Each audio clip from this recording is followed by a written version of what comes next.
What did you learn from that one game alone about Harden's arrival? Well, I learned that the Brooklyn Nets are going to the NBA Finals, with or without Kyrie Irving. Kyrie Irving may be the determining factor in winning the chip, but they won't need him to get to the finals. All you need is for him not to be a distraction. I don't care whether he is a distraction or not. James Harden and Kevin Durant going to the finals. I don't see anybody stopping them. It's just that simple. And did you see KD? Did you see him? I recall sitting on this set with a guy by the name of Max Kellerman, Maximilian, I don't know, Max, whatever, Maximus. Max, whatever, Maximus, whatever the hell his name is. Okay, I recall sitting and I said, yo, I understand the stuff about the Achilles, but this is not a dude whose game is predicated on his athleticism. He's a sniper who's 6'11", with a 7'6" wingspan and ball handling skills. There's nothing you can do to him in his sleep. He will average 25. Well, guess what? I was wrong. He's averaging 30. Okay, I was wrong. He's averaging 30, okay?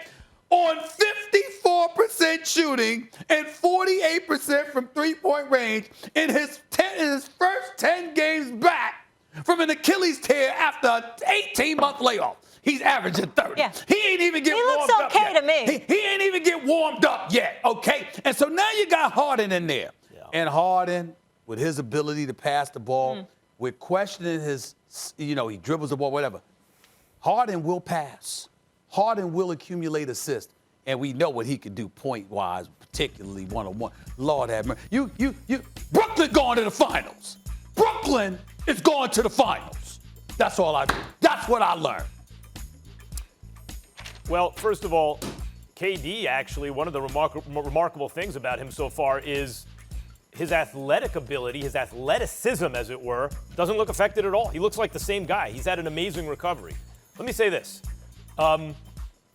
They still have a fighting chance to get to the finals with Harden and without Kyrie. But I can't say, they're definitely going to the finals without Kyrie. And this is why, Stephen A.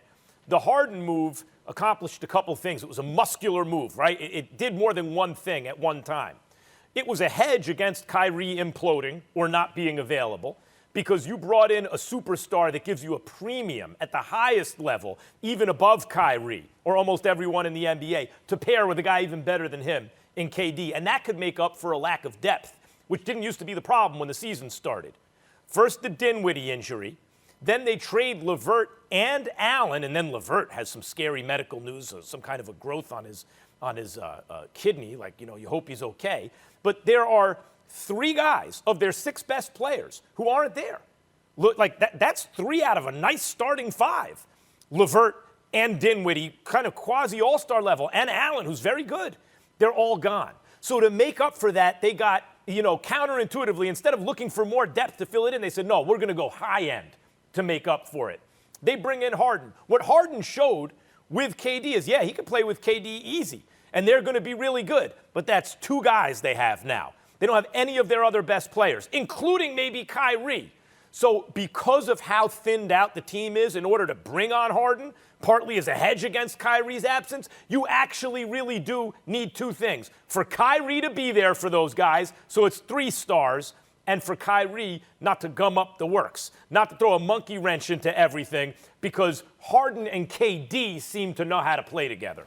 Oh, Max Kellerman, why don't you just tell the truth to the American people? You holding on to Milwaukee, bro? I mean, you wrong 2 years in a row. You said that you went from Giannis being the best player in the world to number 5 over a weekend. And then in the bubble, you picked them to beat Miami. You were wrong about those two things. Is that what this is about, Max? You holding on hope because they got Drew Holiday and they still kept Middleton and they got Giannis, the Greek freak. Are you still holding on to Milwaukee coming out of the East? Is that what this is all about? You going for the three strikes and you're out? I'd rather, how much you love baseball? I would much rather Brooklyn come out of the East. A New York team that's not the Knicks playing for a championship against the Lakers probably would be amazing. I'm not holding on to Milwaukee. I'm just saying it's going to take more than two guys. Yeah, two guys. Defensively, offensively, they don't need anything but those two. It's like that. Thanks for watching ESPN on YouTube. For live streaming sports and premium content, subscribe to ESPN+.